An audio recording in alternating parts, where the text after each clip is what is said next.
Dawn was breaking on the 6th day of the standoff. Ethan just 2 days from his 6th birthday, and his mother, his family, an entire town, unsure if they'd ever be able to throw Ethan that birthday party he'd so hoped for. Behind the scenes, FBI agent Steve Richardson was growing increasingly worried too. As he monitored that bunker, he could hear Jimmy Lee Dykes growing increasingly agitated. He was holding a gun, and he was bragging about his unfolding plan. The time for negotiating was suddenly over. What did you hear that told you had to get the boy out? Our negotiators, our behavioral analysis personnel were all telling me the subject's not going to come out. It's not going to get any better. It's getting worse. He made it clear he was going to harm Ethan? He made it very clear that he was going to execute his plan, and that was the day. I thought the child was in imminent danger. It was his call to make, and at 3:12 in the afternoon, nearly 6 days to the hour after Ethan was dragged off that bus, and a small elite team that had been practicing in that makeshift bunker was moving in. They told Dykes what they had told him before, that they were there to drop off more of Ethan's medicine, but they were waiting at that small hatch. When Dykes approached it, they set off 2 flash grenades to distract him, to blow the hatch open. A gunfight ensued, Dykes firing at the team. They fired back, and then silence. For everyone listening at the command center, their most worrisome moment. I cannot tell you how long it seemed from the time of the breach till the entry. Then one of the agents radioed in. The best words I've heard were, "The child's crying. The child is crying." You knew he was okay? He was crying, he was breathing.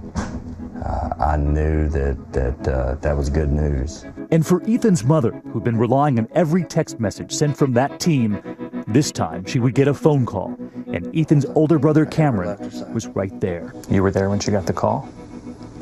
We were all there when they told us. What did they say? They said, "We have Ethan."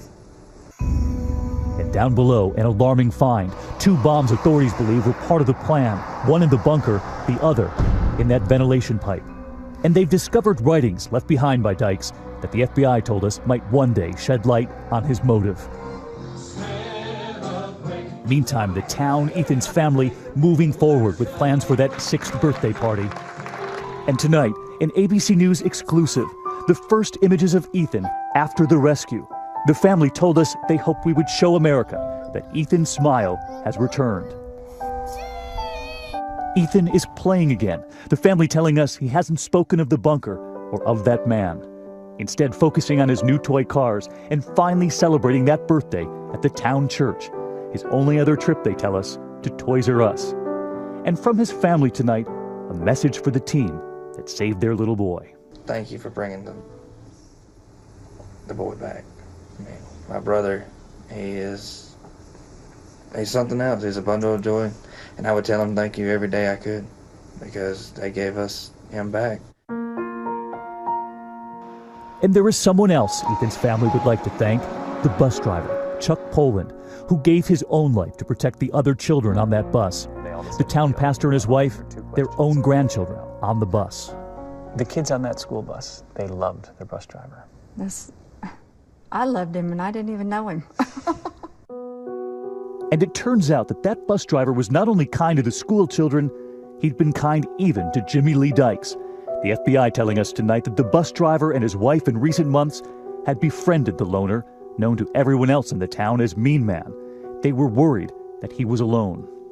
As a matter of fact, the bus driver may have been one of the only friends that the subject had.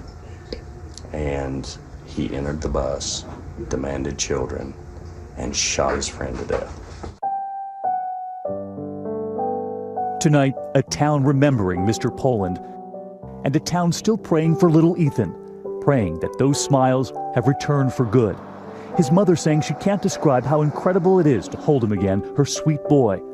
Finally, a family able to hug the boy who loves to be tucked in at night. How many times have you hugged him? I've lost count. What would you like to say to the town? Thank you. Thank you all. A simple thank you, now that Ethan is home.